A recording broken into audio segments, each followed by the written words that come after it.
broadly speaking, my main field of investigation is quantitative finance, which can be defined as the statistics, mathematics, and econometrics analysis of financial markets. More precisely, I work in financial econometrics, and even more precisely, I work in vast dimensional systems and what we call tail risks and tail correlations. Now, if you read the financial newspapers, very often we find these two words, tail risk, which have become very fancy today because today we're in a framework and in a situation of very high risk and very high uncertainty.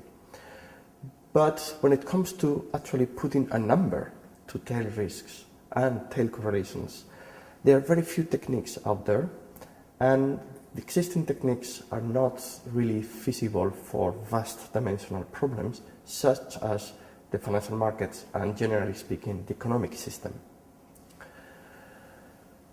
Now, why is that important? Well, when it comes to normal times, so no crisis, the dependencies, the relationships between economic variables and financial variables are measured through something that we call the linear correlation. But in periods of crisis, in periods of turmoil, in periods of high uncertainty, there are these large unexpected events that appear, and that creates these tail risks and tail correlations. So there are actually many practical applications of the research that I do, but I will tell you two in detail. The first one is systemic risk, and the second is short selling.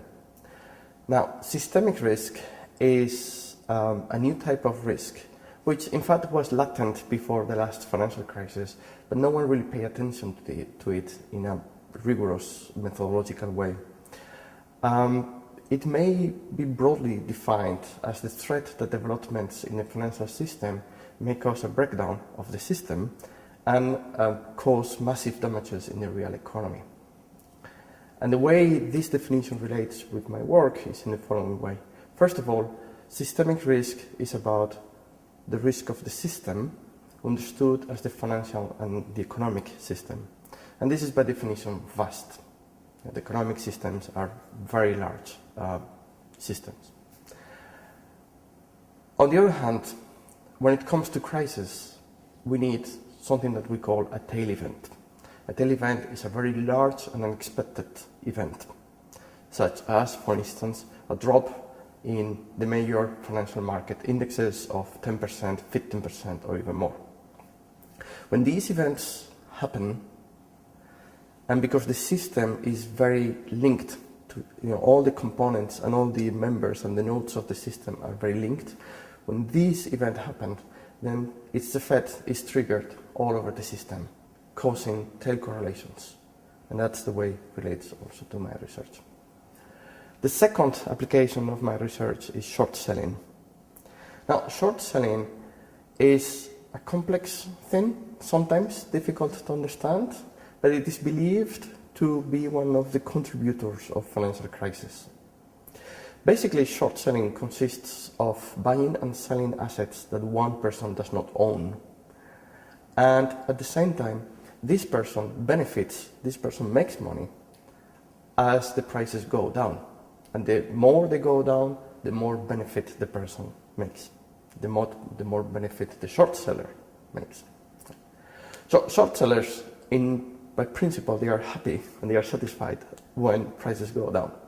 Of course, many other people that share the same assets that they are trading are not that happy.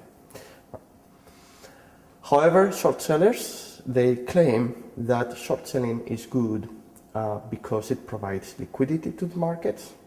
The fact that they trade provides this liquidity. And at the same time, it helps for what we call the price discovery. In the sense that if a short seller thinks that the value of an asset is above what it should be, then by short selling it, the value of the asset will decrease, approaching to the fair value. So this is the short seller's point of view. The regulators, by contrast, normally they have a different opinion. They believe that in periods of crisis, short selling is not good because it helps to the downside of prices. It helps to create what we call downward spirals of prices, which can be very dangerous. Now, my current research actually shows that in some sense, both short sellers and regulators are right. We find that in normal times, so when there are no tail events, there is no real relationship between the price that we observe and the amount of short selling, meaning that short sellers are not dominating the market. But in periods of crisis, in particular in periods when prices go down substantially, we find a very strong relationship. And this is what we call the nonlinear dependence that I mentioned before. So to sum up, in normal times, short sellers are kind of right, but in crisis, regulators are right in banning short selling. This is the second application of my research.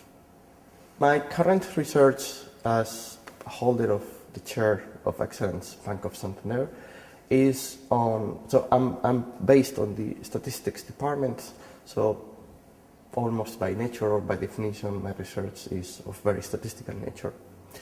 And it is on modeling probabilities functions, so functions that measure probabilities of extreme events in, again, vast dimensional systems.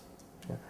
The state of the art, so the current literature, is very well developed for one-dimensional problems or for low-dimensional problems, but it is still largely unexplored when we want to analyze these probabilities of extreme events in vast dimensional systems. So this is what I'm doing currently. Sometimes I use very technical statistical techniques, but I always have the applications that I mentioned to you in mind, because this is the ultimate aim, to help the society in order to improve the measurement of these extreme events.